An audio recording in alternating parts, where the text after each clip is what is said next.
एक बार की बात है, राजा अकबर व बीरबल दरबार में बैठे कुछ अहम मामलों पर चर्चा कर रहे थे।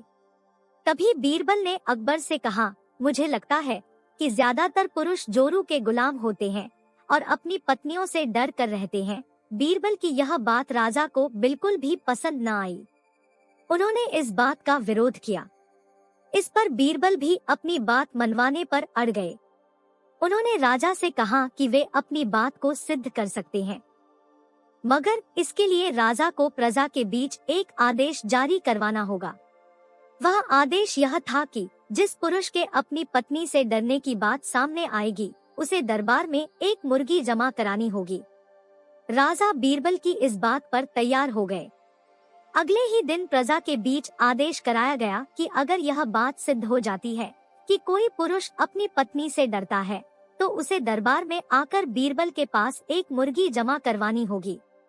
फिर क्या था, देखते ही देखते बीरबल के पास ढेरों मुर्गियां इकट्ठा हो गई और सैकड़ों मुर्गियां महल के बगीचे में घूमने लगी। अब बीरबल राजा के पास पहुँचे और बोले, महाराज, महल में इतनी मुर्गियां इकट्ठा हो गई है कि आप एक मुर्गी खाना खोल सकते हैं, इसलिए अब आप इस आदेश को वापस ले सकते हैं।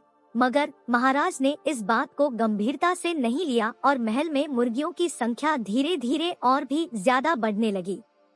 इतनी अधिक मुर्गियां महल में जमा हो जाने के बाद भी जब राजा अकबर बीरबल की बात से सहमत नहीं हुए, तो बीरबल ने अपनी बात सिद्ध करने के लिए एक नया उपाय निकाला।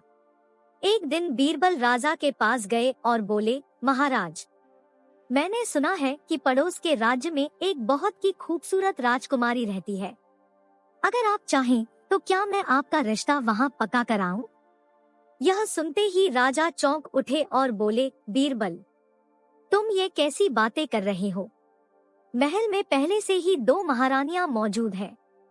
अगर उन्हें इस बात की भनक भी लगी तो मेरी खैर नहीं होगी।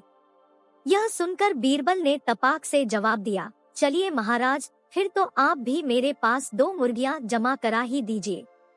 राजा बीरबल का ऐसा जवाब सुनकर शर्मा गए और उन्होंने अपना आदेश उसी वक्त वापस ले लिया।